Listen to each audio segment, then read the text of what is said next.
Bom dia, turma. Agora nós vamos ter a última aula dessa parte inicial de matemática. Nós veremos um assunto interessante que vocês não têm muito contato, que é os testes de primalidade. O que é isso?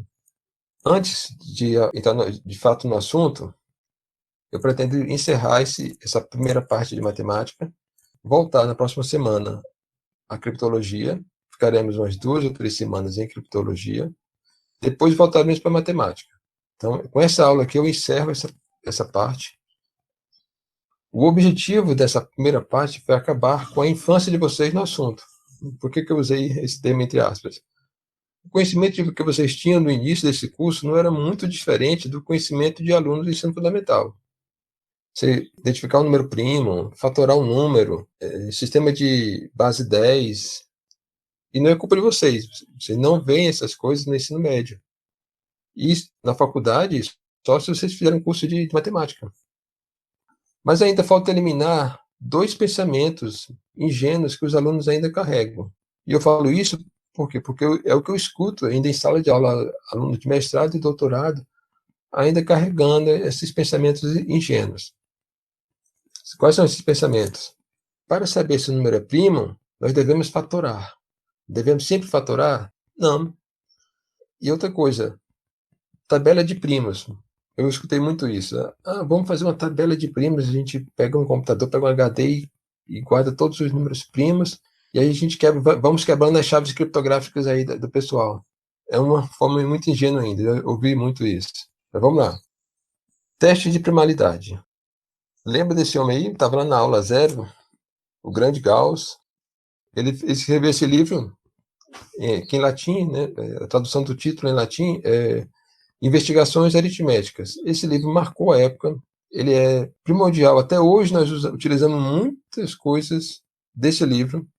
E lá nesse livro, Gauss ele faz essa seguinte afirmação: é sabido que a tarefa de distinguir os números primos dos compostos e decompô-los em seus fatores primos é um dos mais importantes e úteis de toda a aritmética, e que já exigiu o esforço e a perspicácia de tantos matemáticos antigos e novos que seria supérfluo discorrer sobre isso.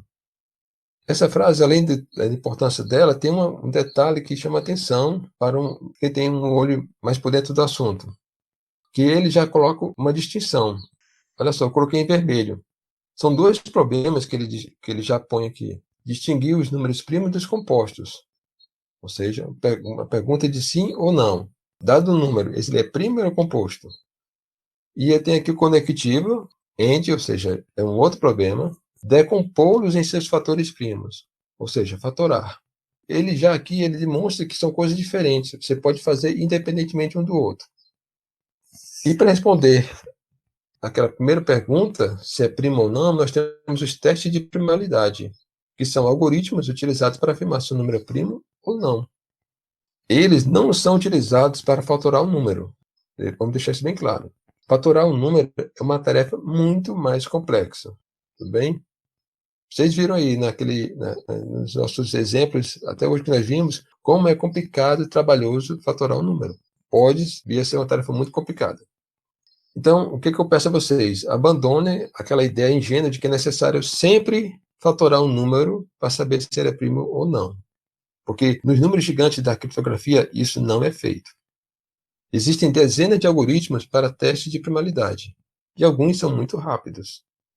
Eu vou falar de 2 em especial, 2 para vocês terem conhecimento de como se dão esses algoritmos. Eu não vou aprofundar na matemática deles, eu vou falar sobre os algoritmos, não como eles são. O primeiro é o AKS. Ele é muito recente, ele foi descoberto em 2002. Ele foi descoberto por estudantes indianos que ainda estavam na faculdade. Eu tinha acabado de sair da faculdade, eu estava no meu primeiro emprego, achei bem interessante, na época eu não entendia, não trabalhava com esse assunto, então assim, eu cheguei até a abrir, né, o PDF para tentar ler, mas a matemática era bem difícil, até hoje, hoje eu tenho mais conhecimento de matemática, eu voltei a ler esse artigo e ver o quanto ele é complicado. Só que os alunos também eram 2 gênios, tá? Eles eram gênios, alunos que já tinham representado a Índia nas Olimpíadas Internacionais de Matemática. O que tem de especial nesse algoritmo? Ele foi o primeiro algoritmo a atender todos os 4 requisitos fundamentais. Mas que requisitos são esses? Primeiro, você tem que distinguir entre um algoritmo que é geral e outro que é particular. O bom é que seja geral, ou seja, ele recebe qualquer número e funciona para qualquer número. Agora, existem algoritmos que são particulares, ou seja, funciona para um certo tipo de primo. Existem algoritmos, por exemplo, que diz, olha, eu consigo identificar se o número é primo, mas do tipo 2p mais 1, né? Assim, um dobro de um primo mais 1. É um caso particular. Tem vários algoritmos que são assim. O bom é que seja geral. E o AKS ele é geral. Outro requisito é incondicional ou condicional. O bom é que seja incondicional. Porque o que é um algoritmo condicional? Dá um exemplo.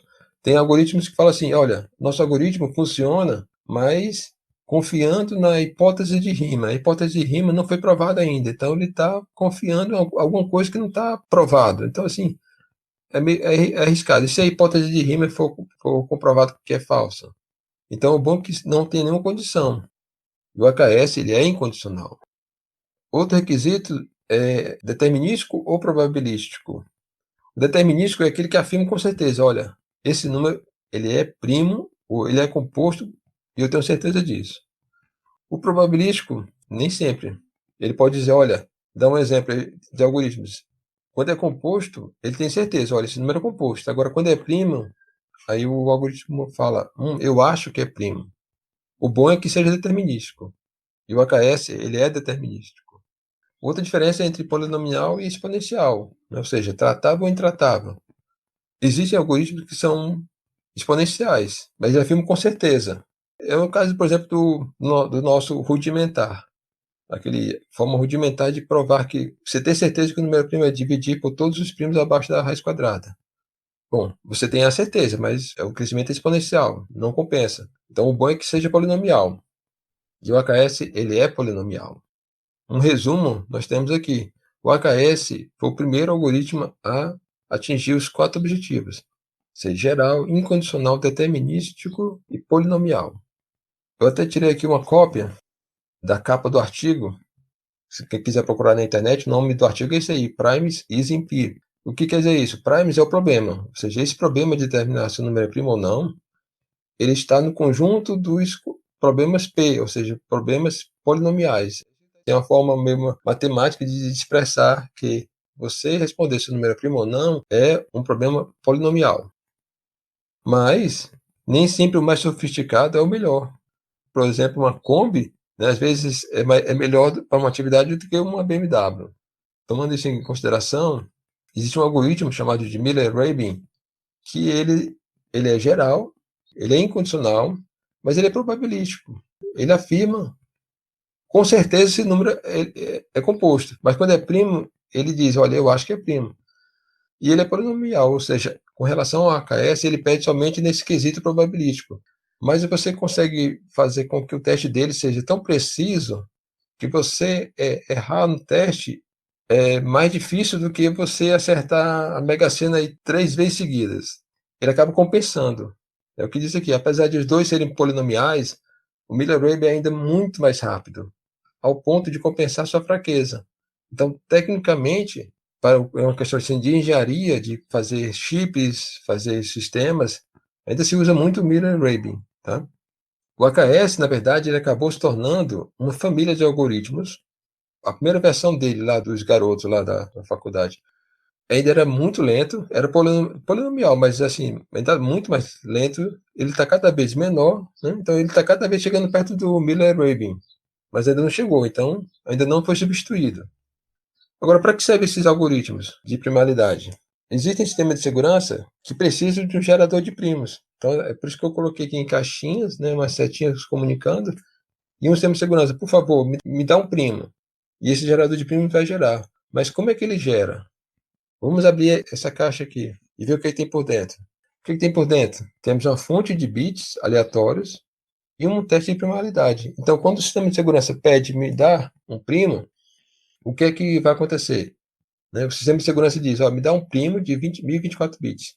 Então, o teste de primalidade pede a fonte, 1024 bits aleatórios, eles vão estar em base 2, transforma na base 10, faz o teste de primalidade e verifica. Não é primo, joga fora e pede de novo 1024 bits. De novo, pega da base 2 para a base 10, faz o teste de primalidade. Falhou, esquece, joga fora e pede mais 1024 bits.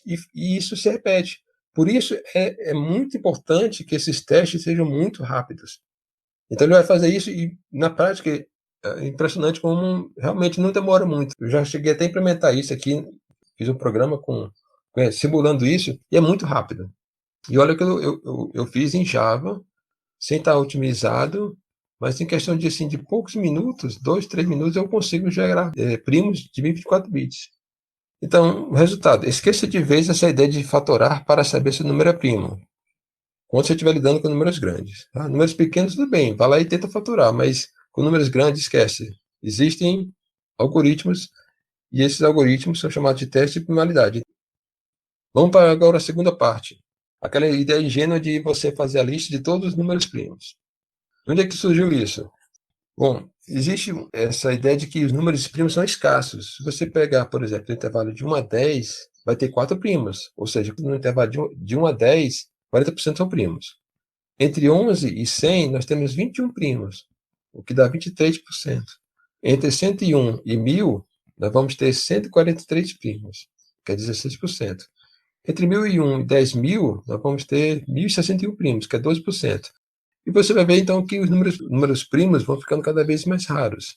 A previsão é que para 512 bits, 512 bits é um tamanho até pequeno para a criptografia hoje, os números primos sejam apenas 0,001%. Então, vamos lá. Existe um teorema dos números primos, é um teorema muito famoso e é muito interessante. Ele foi conjecturado por Gauss quando ele tinha apenas 19 anos. Então, o cara é um gênio. Ele não provou, mas ele conjecturou esse teorema em 1796. E esse teorema só foi provado em 1896.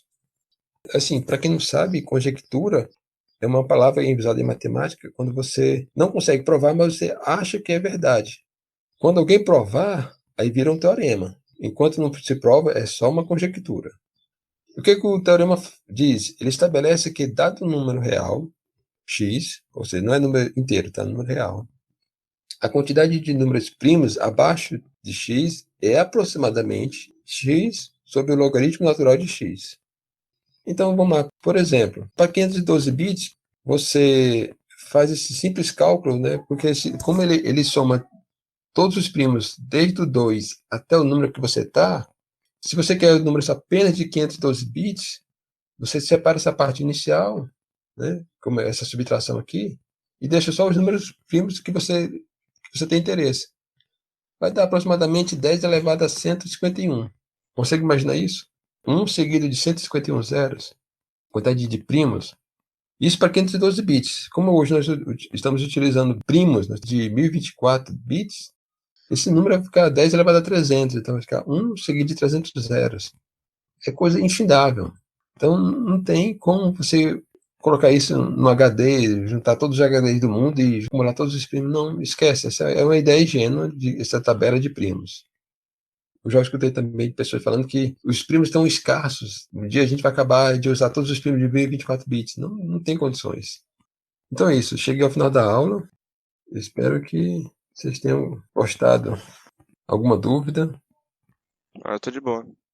Como eu falei, o objetivo era meio acabar com esse conhecimento de vocês que ainda está básico e trazer vocês para um nível mais, né, um pouco mais acima, tá? Eu não entrei em detalhes matemáticos, tá? Mas eu estou mostrando para vocês o que existe aqui na criptologia. E aí eu vou dar uma pausa para vocês e voltaremos daqui a 2 semanas, assuntos de matemática. Tudo bem? Se não tiver nenhuma observação, nenhuma crítica, alguma observação sobre a lista também, você pode falar. Eu tenho sobre as aulas. A gente vai ter só uma semana de criptologia e depois vai voltar à matemática, professor? Não, vai ser uma coisa revezada, né? Assim, eu pretendo dar 2 ou 3 de criptologia, aí eu volto para matemática, apresento mais assuntos de matemática, depois eu volto para criptologia, depois volto para matemática. Eu acho que eu entendi o que você tipo, quer fazer. Você tipo, quer acompanhar um com o outro pra não deixar dúvida, É, esse tipo de coisa, né? exatamente, porque assim, qual era o ideal? O ideal era ter disciplinas à parte. Se eu desse uma disciplina só de matemática, dando toda essa base, quando vocês fossem para a criptologia, ia ficar muito mais fácil. Como o nosso curso técnico está começando agora, né? E eu estou no meu primeiro semestre, eu vou ter que propor isso ao Everton. Não sei se ele vai aceitar. Mas por enquanto, sim, eu estou dando duas disciplinas numa só. E eu acho interessante trazer vocês um nível mais alto em matemática. Aí, mais uma pergunta. Algo que tinha me deixado muito curioso e interessado tinha sido o Shor. A gente vai ver melhor ele nas aulas de criptologia ou só mais pra frente? O algoritmo de Shor, É. não, ele. Não, sem condições. Ele nem é tratado? Não, não, não. Ele é Ele parece muito ser bem avançado. interessante. Ele é bem interessante, mas assim, para você entender, não é assunto nem de mestrado. Então ele realmente é um nível bem completamente diferente. É nível completamente porque você vai estar entrando. Você precisa de base de física quântica. Aí Tá? já Então, começou a mexer com um nível um pouquinho mais. Sim. já é mais nível de doutorado. Mas provavelmente você vai pelo menos comentar sobre ele, né? Já que falou que é bem utilizado na criptologia, então. Não, o máximo que nós vamos chegar nesse semestre, eu espero chegar, é o RSA. Se você conseguir explicar, se entenderem, né, e conseguir um dia assim, explicar para si mesmo, né, ou para alguém o RSA, tá bom demais. Chegamos ao nosso objetivo. Tudo bem? Beleza. Então é isso, pessoal. Bom descanso para vocês, bom final de semana, bons estudos. Valeu, professor. Valeu pra geral, é nóis. Valeu, professor. Tchau. Valeu, professor. Bom dia aí. Bom dia.